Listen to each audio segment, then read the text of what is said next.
A very good afternoon, friends. I welcome you to the next video in the series of English language and literature. Friends, our today's topic is Anglo-Saxon literature or the Old English literature, and the time period is between 450 AD to 1066 AD. Friends, the Anglo-Saxon or Old English period which starts from 450 to 1066 AD. In this period,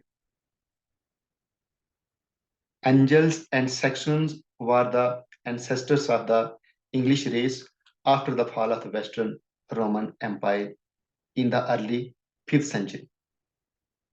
Three Germanic tribes, the Angles, Saxons, and Jutes, saw an opportunity to fill in the power gap and started migrating to Britain. The Anglo-Saxons were fearless, adventurous, brave people.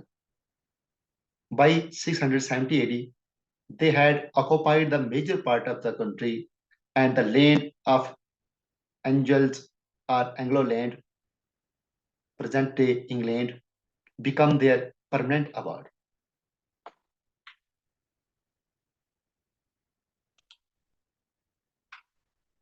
Friends, you can see here in this picture the tribes who migrated from Germany to this part of Britain. As I have already told you in the first lecture of the history of English language and literature, you can take a screenshot of it and remind your knowledge. Friends, Anglo-Saxon literature, I will show you first of all, before going through the detail,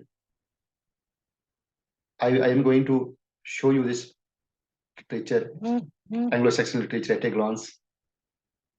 In fact, a list of literary works. In this section, we have at part first, I have divided the video into different parts. Now, in this, at a glance, part one, friends, we have the writings of puzzles and riddles. At the starting, there are the writings of puzzles and riddles, and the books, the name of those works are the Exceed Book Riddles and the second, the Wonder. And both the books are anonymous, means the author of these books are not known. In the part second, we have poetry. Friends, there's a most important poem named Beowulf, and after that, other poems. We have in this list Beowulf at the top, secondly, the Wife's Lament, third, the Seafarer, fourth, the Dream of the Road. And friends, these all four poems are anonymous, means there's no surety of their authors, who is the exact author who has written, who has created these poems. Next, at the serial number 5, we have Cadam's Hammond. So Cadman is the writer, and his Hammond, his written Hammond, this is called Cadam's Hammond. And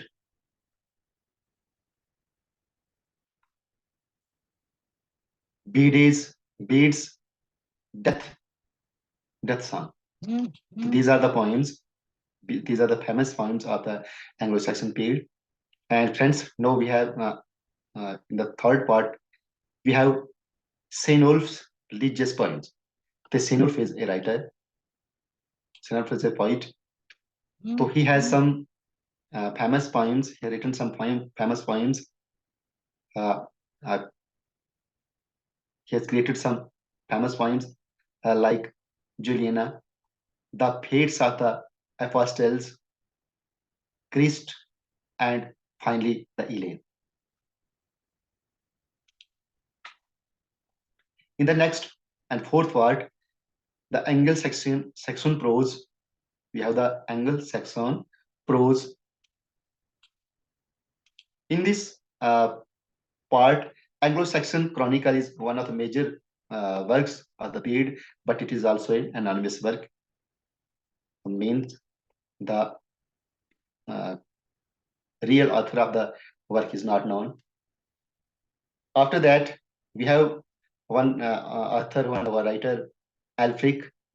He has created the poems Leaves of the Saints, Homilies, and Grammar.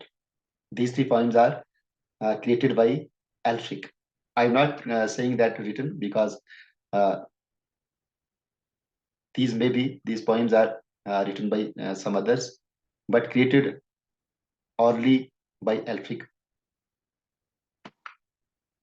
The language brought by these Anglo-Saxon settlers together with some Latin and Celtic words become Old English. Hence, how did Old English it came into being? So these are the some tribal dialects.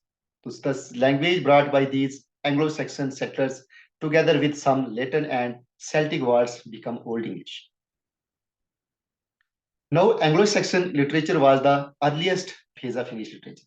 So, Anglo-Saxon literature was the earliest phase of English literature. It contains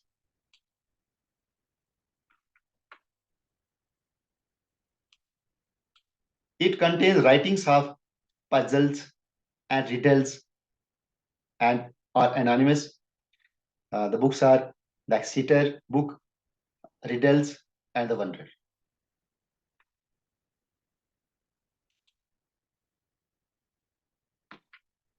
This period consists of literature written in the Old English in Anglo-Saxon England from the 5th century AD to the Norman conquest of 1066.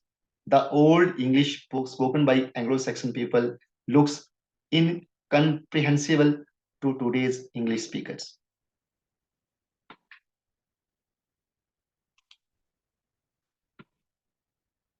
Friends, now we will go through these works in detail.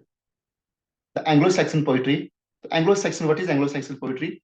This part, the Anglo-Saxon Saxons were fond of singing about battles, gods, and their ancestral heroes.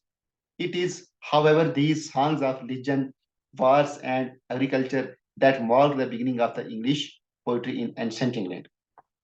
So we have anonymous Beowulf, the first and most important work of the Anglo-Saxon period. Beowulf, which is an anonymous work, means no surety of its writer, who is its original creator. The Anglo-Saxon poetry was mostly sung instead of written. So why these literary works are anonymous? Because there was no tool, there was no mechanism of writing things or concept of writing books. So the Anglo-Saxon poetry was mostly sung instead of written. That's why there are very few remnants left of it. Among them, the most famous one is Beowulf, a rich literary narrative. It is the first English epic poem. Beowulf narrates a tale of the adventure of Beowulf, a brave Swedish hero. Then, who is Beowulf? Actually, a brave Swedish hero. It is set in Denmark. When read in the original Anglo-Saxon, seems almost more German than English, because most of the words are taken from German in its writing in English. This poem, in fact, abounds in all sorts of references and allusions to great events and the fortunes of kings and the nations. So at the second number, we have the wife's lament. The wife's lament, which itself expresses its meaning very clear, that it is a lament made by a wife for her husband. So friends, at just 53 lines, this is one of the shortest works of Anglo-Saxon literature included in this list. It's a cry of despair and grief, told from the perspective of a wife whose husband has been exiled.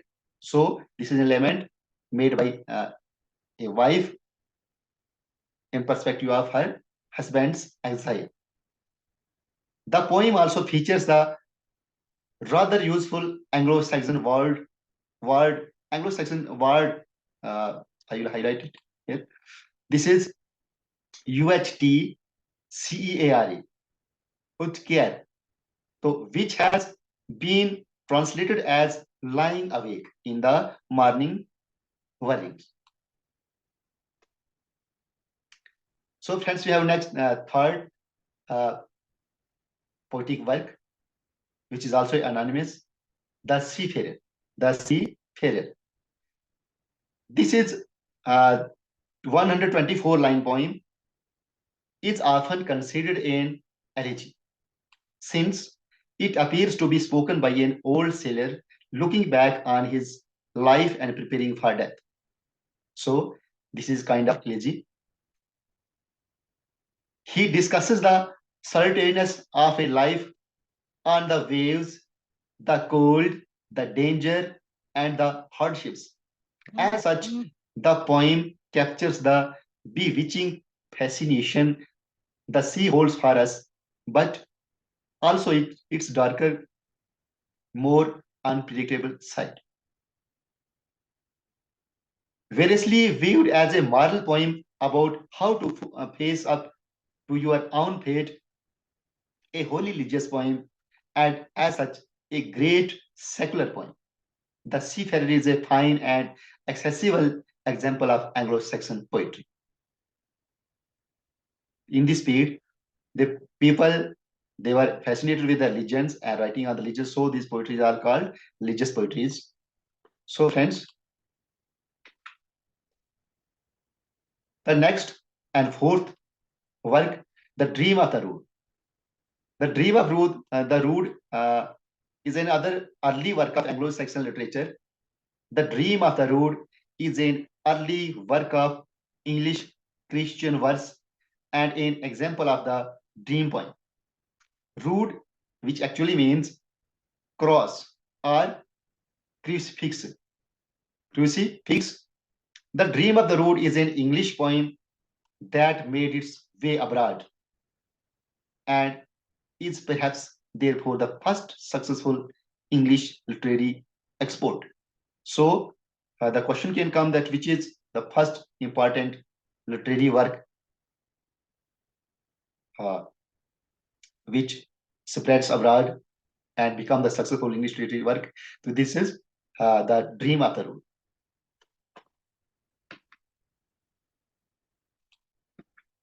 Next and fifth is also important, most important work, Cadmus Hyman. Cadmus Hyman. Cadmus is author, Cadmus is writer, Cadmus is poet, and his work is Hyman. Cadmus Hyman. So, who was the first English writer? If you think who was the first English writer in writings? Cadmus was the first English writer. He wrote his poetry in the Old English language because we have talked about the poets. Maximum those who are only oral or verbal verbal creation of literary figures, literature, poems or prose or riddles. And this one, Cadmus Hyman, is one such work that Cadmus has itself written it in the Old English language. His only surviving work is Cadmus Hyman, and his only surviving work is Cadmus Hyman. Perhaps the oldest poem written in English. The question can come, which is the oldest poem written in English? It is Cadmus Hyman. So Cadmus Hyman was composed in the 7th century by a goatherd. Who has composed it? A goatherd. And takes the form of a short hymen in praise of God. So it is very important work. Question may come from this. For example, in your net or set exams, or some highly in higher education posts like professors, assistant professors. The question can come there. Hello, friends. After the Cadman human, we have B-Day's death song. So B-Day was also one of the important authors of Anglo-Saxon period. So B-Day also wrote this very short poem on his deathbed, at least reported. According to reports, B-Day has written this poem when he was at the verge of his life. He was about to die. So he has written this poem, B-Day's death song. And mind one thing, I am telling that he has written. This is his own written creation. Whether he was actually the author of B-Day's death song is difficult to say for certain. But this 5-line lyric about facing death and looking back on the life well lived is a marvelous short example of Anglo-Saxon literature. So friends, next we have this our sixth, Cynewulf's some poems. Cynewulf has written some poems which are also of some importance. So Cynewulf is a writer, he's a poet, he's author of Juliana, the Fates of Apostles, Christ and Iliad. So Cynewulf's famous religious poems were Juliana, the Fates of Apostles, Christ and Iliad. Among them, Christ is the most popular one, telling the event that occurred in the life of Jesus Christ. So Christ is one of the important works of Cynewulf. So friends,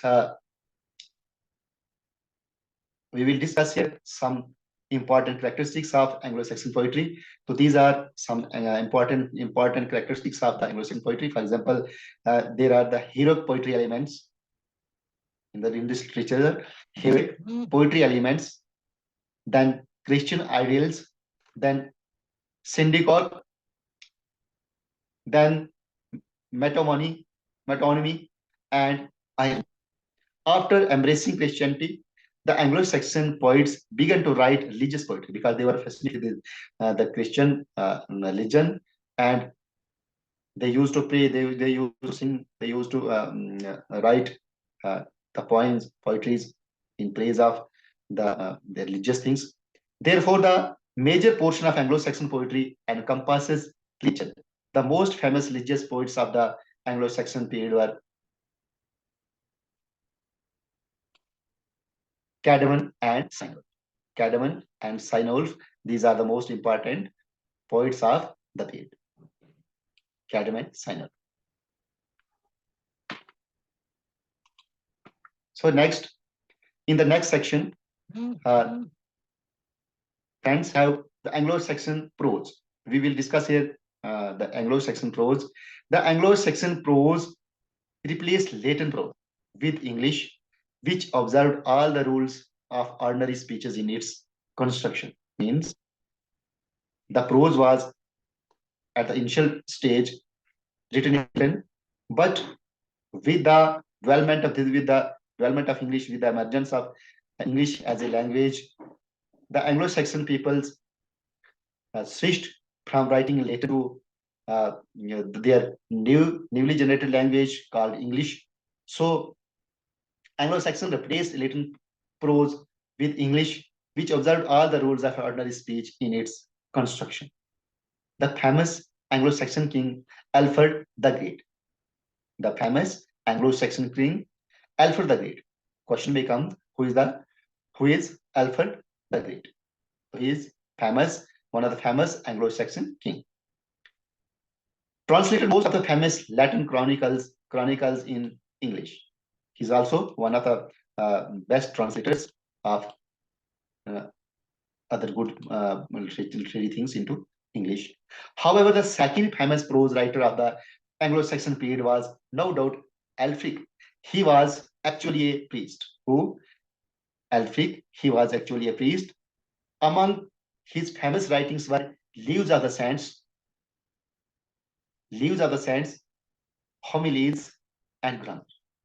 Moreover, compared to other contemporary prose writers of the period, Alfric's prose was easy and alliterative.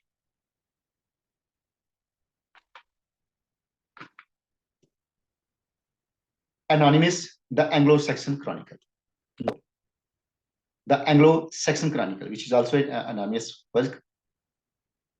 Its actual writer is not known, actual creator is not known.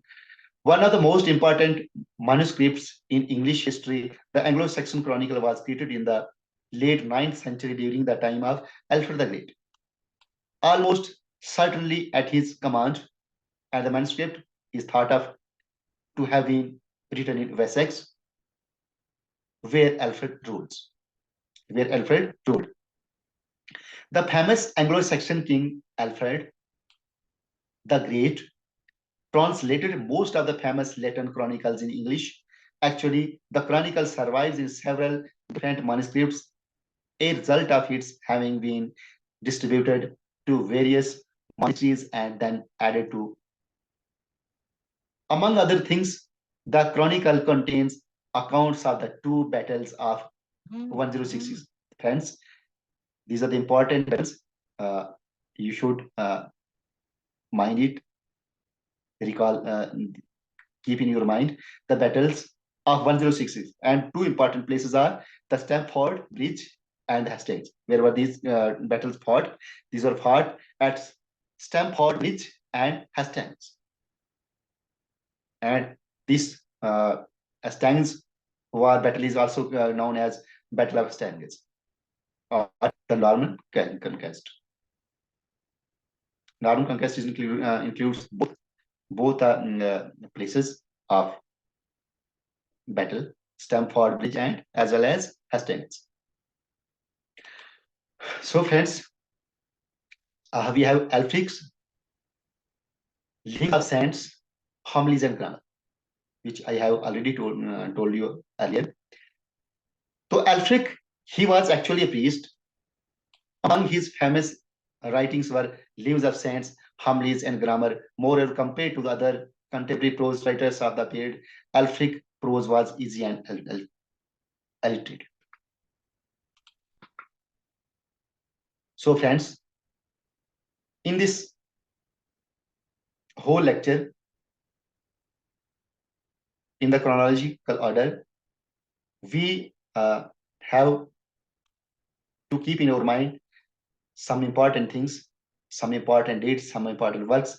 Their writers are written by authors or anonymous works,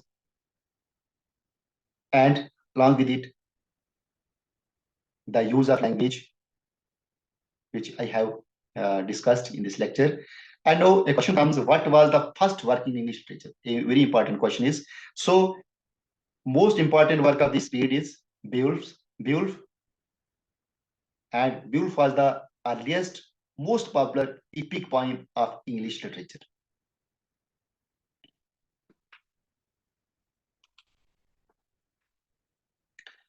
So friends, here comes another turn in the history of this Anglo-Saxon English or the Old English.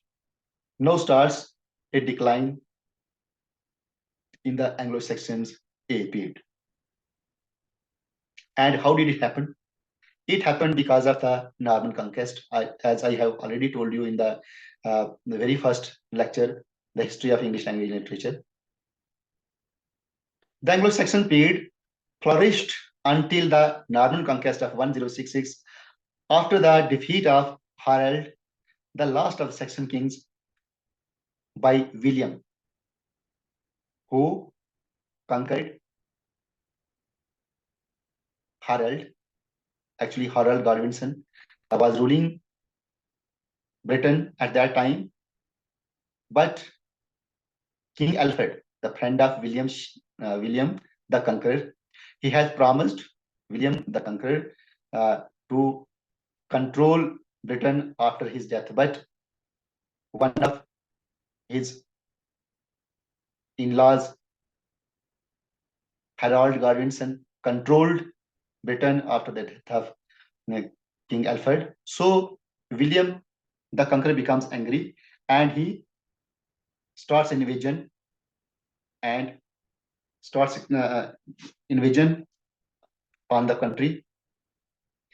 And who was William? William the Conqueror, he was a Norman king. He was king of Normandy at that time. So the William, who was the conqueror of Normandy, France, the Anglo-Saxon period finally came to an end. So what happens? This period comes to an end. The period of Anglo-Saxons come to an end with the conquest of Norman King William the Conqueror.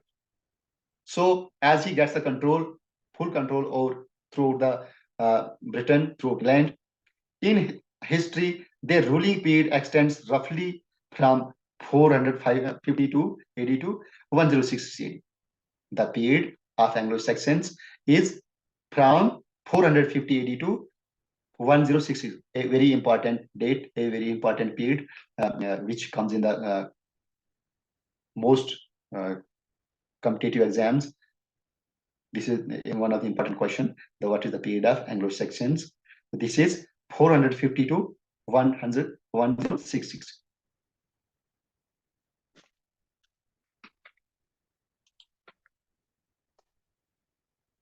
There is no doubt that the Anglo-Saxons lived a life rich in courage, splendor, savagery, and sentiment.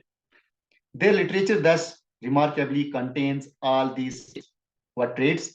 The traits of bravery, courage, splendor, etc.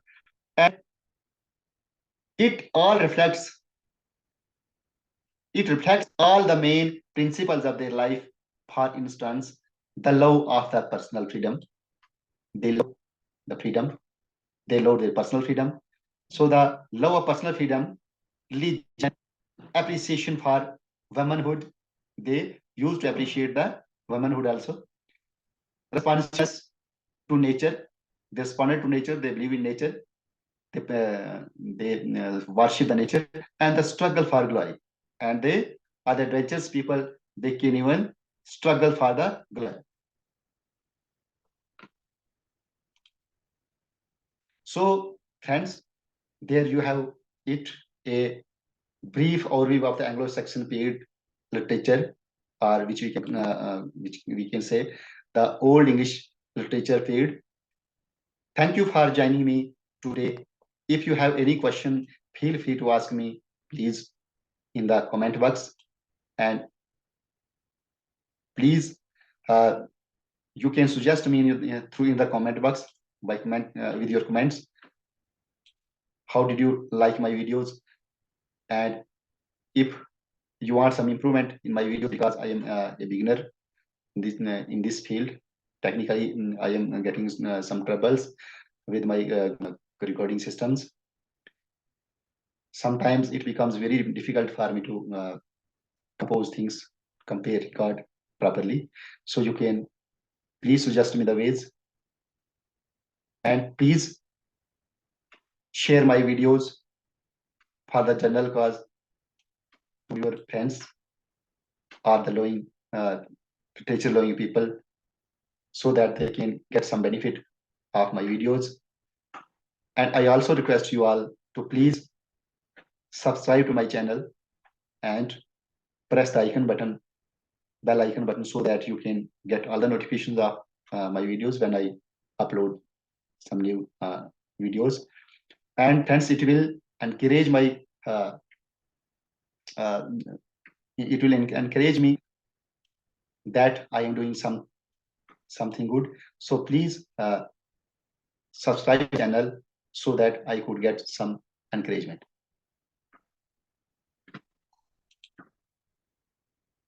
Thank you. Thank you for watching. See you in the next video. Thank you.